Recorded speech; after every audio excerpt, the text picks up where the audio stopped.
Ang kwento nagsisimula sa isang pasilidad na tinatawag na Tian Industries, isang kumpanyang nagsasagawa ng pananaliksik sa kailaliman ng karagatan. Dito unang ipinakilala si Nora, na kasalukuyang gumagawa ng kanyang pang-araw-araw na gawain. Habang abala siya, napansin niyang may tumutulo mula sa kisame, kaya agad niya itong siniyasat. Bigla siyang tinamaan ng napakalakas na pressure wave, isang malinaw na senyales ng sistemang pamaalya. Sa gitna ng kabuluhan, sinubukan niyang gisingin ang iba pang crew, pero si Rodrigo lang ang nagawang manatili sa kanya. Agad silang nagtungo sa apektadong bahagi ng istasyon at nagsimulang isara ang isang pinto para mapigilan ang pagkalat ng insidente sa ibang bahagi ng pasilidad. Habang papalapit sila sa pagsasara ng pinto, napansin ni Nora ang dalawang kasamahan nilang mabilis na tumatakbo palayo. Alam niyang wala ng oras, kaya walang pag-aalinlang ang isinara niya ang pinto. Dahil sa lakas ng pressure wave, natulsek sila ni Rodrigo at nawalan ng malay sa loob ng ilang sandali. Pagmulat ng kanilang mata, napansin ni Rodrigo na tila lindol ang naging sanhi ng pangyayari. Ngunit bago pa sila makapag-isip ng maigi, isang kakaibang tunog ang biglang narinig mula sa loob ng istasyon. Sinubukan ni Nora humingi ng saklolo, pero walang sumasagot. Dahil dito, napilitang kumbansihin niya si Rodrigo na kailangan nilang humanap ng mas ligtas na lugar. Habang maingat nilang inaalam ang paligid,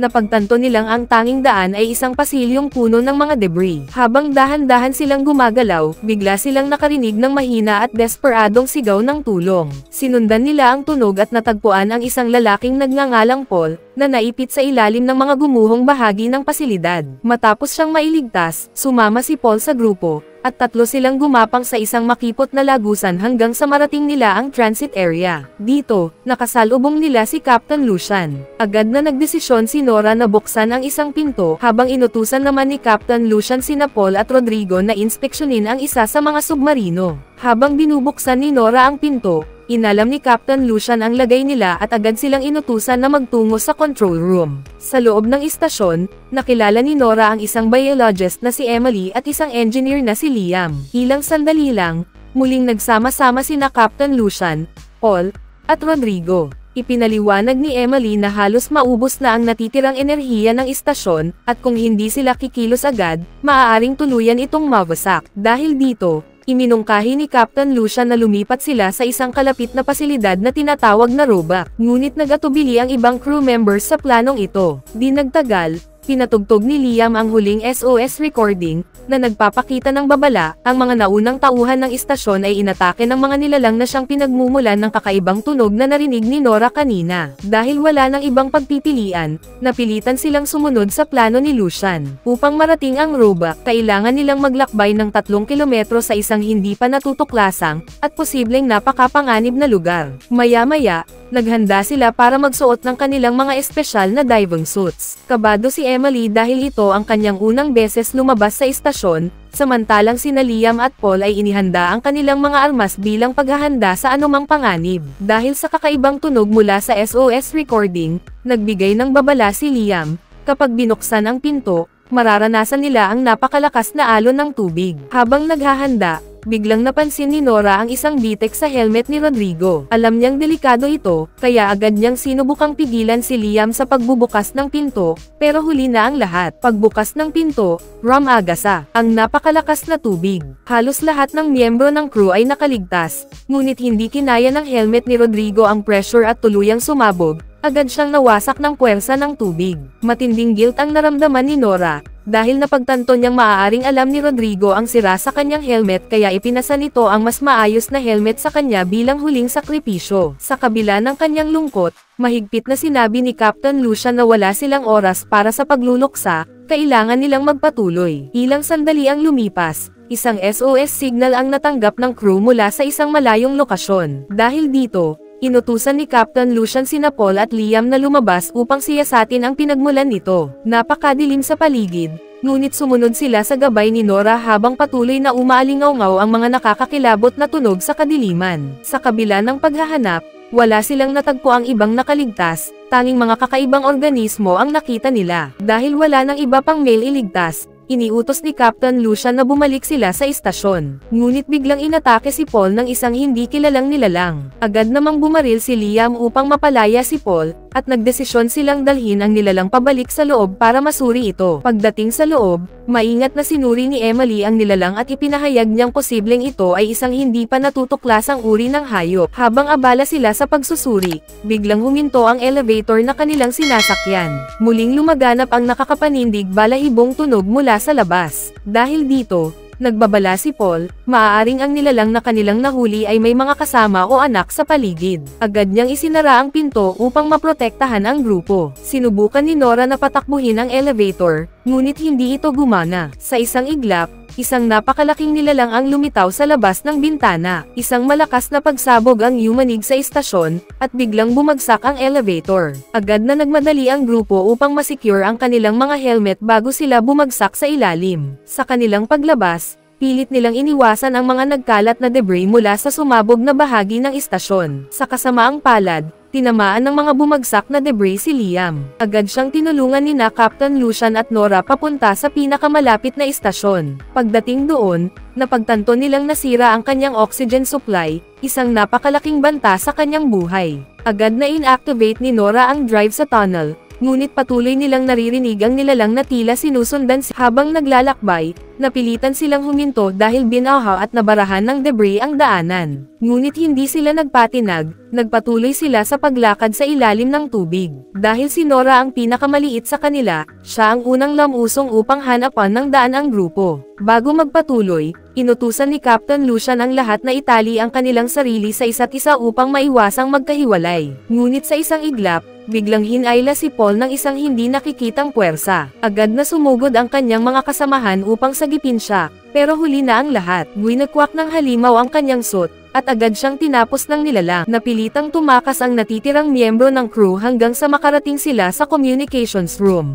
Sinubukan ni Captain Lucian na tumawag ng saklolo, pero wala ni isang sagot. Habang nakatanaw sa labas, hindi makapaniwala si Liam sa nakita. Ang isang higanteng drilling rig na may bigat na 6,000 tonelada ay tuluyang nawasak. Sa puntong ito, sinabi ni Emily na ito ay maaaring karma sa kanila, isang resulta ng pagbubutas nila ng masyadong malalim sa kailaliman ng dagat. Bigla namang napansin ni Captain Lucian na may bitik na nabubuo sa malaking salamin ng istasyon. Labis siyang nabahala kaya agad niyang inutusan ang lahat na umalis kaagad.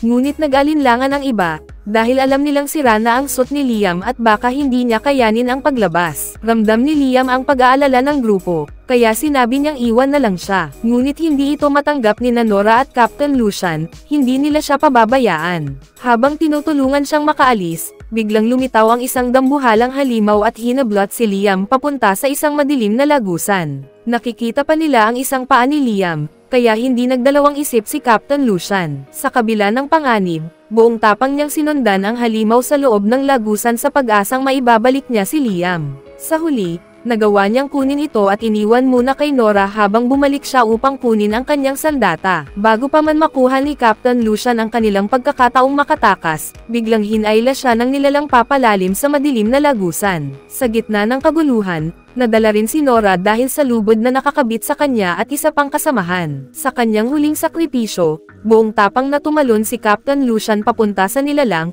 Bago tuluyang mawala, pinalaya niya si Nora sa lubad, at agad niyang pinasabog ang dala niyang explosive device. Isang malakas na pagsabog ang lumamon sa nilalang at kay Captain Lucian mismo. Saglit na nawalan ng malay si Nora, at nang magising siya, natuklasan niyang lubhang sira na ang kanyang suit. Wala siyang ibang pagpipilian kundi magpatuloy, kaya tinungo niya ang isang malapit na istasyon upang magpalit ng suit. Sinubukan niyang kontakin si Emily, ngunit wala siyang natanggap na sagot. Sa kabila nito, hindi siya sumuko at nagdesisyong ipagpatuloy ang paglalakbay patungo sa Roebuck Station, gaya ng orihinal na plano. Habang naglalakad, biglang narinig ni Nora ang tinig ni Emily. Agad siyang nagmadaling puntahan ito at laking ginhawa niya nang makita niyang buhay pa si Emily. Magkasamang naglakbay ang dalawa patungo sa Roebuck Station. Pagpasok nila sa loob, tumambad sa kanila ang mga pugad ng mga natutulog na nilalang. Ngunit biglang tumunog ang oxygen alarm ni Emily, at sa isang iglap, nagising ang mga nilalang. Isa sa mga halimaw ang sumunggab kay Nora, kaya agad siyang bumunot ng baril at pinaputukan ito upang makalaya. Bago pa siya muling makaputok,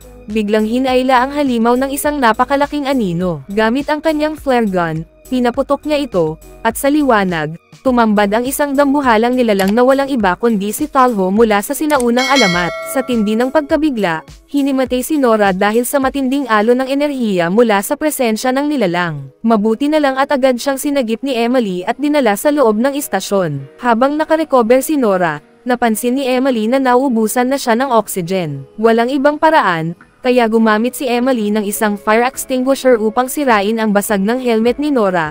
Iniligtas siya mula sa pagkalunod. Mabilis silang tumakbo patungo sa control room, kung saan kitang-kita nila mula sa bintana si Talho at ang kanyang mga supling. Napansin nilang may 3 escape pods, pero 2 lamang ang gumagana. Walang pag-aalinlangan, inilagay nila si Liam sa unang pod upang maihatid siya sa ibabaw. Nang si Emily na ang sasakay sa pangalawang pod, napansin niyang hindi sama-sama si Nora, napagtanto niyang balak nitong magpakasakripisyo upang tiyakin ang kanilang kaligtasan. Dahil wala ng oras, sinuntok ni Nora si Emily upang pilitin siyang pumasok sa pod at agad na pinadala ito paahon sa ibabaw. Habang papalapit ang dambuhalang nilalang, tinanggap na ni Nora ang kanyang kapalaran. Alam niyang ang istasyon ay may napakalakas na enerhiya, kaya ginamit niya ang computer upang pasabugan ang nuclear core. Isang kontroladong pagsabog ang naganap, pinulbos si Tulo, ang kanyang mga anak, at pati na rin si Nora. Samantala, matagumpay na nakaligtas sina Emily at Liam, nakarating sila sa ibabaw ng dagat matapos ang malagim na pangyayari. Ang pelikula ay nagtapos sa isang misteryosong balita, lahat ng impormasyon tungkol sa insidente ay itinago, at ang mga recordings ay sinira. Sinabi rin ng kumpanya na ang pagsabog ay isang aksidente at ipinagpapatuloy pa rin nila ang kanilang pananaliksik sa lihim. Kung nagustuhan mo ang video na ito, huwag kalimutang mag-subscribe dahil sa iyong suporta, mas marami pa akong magagawang mas magandang recap videos. Kita-kits sa susunod na video.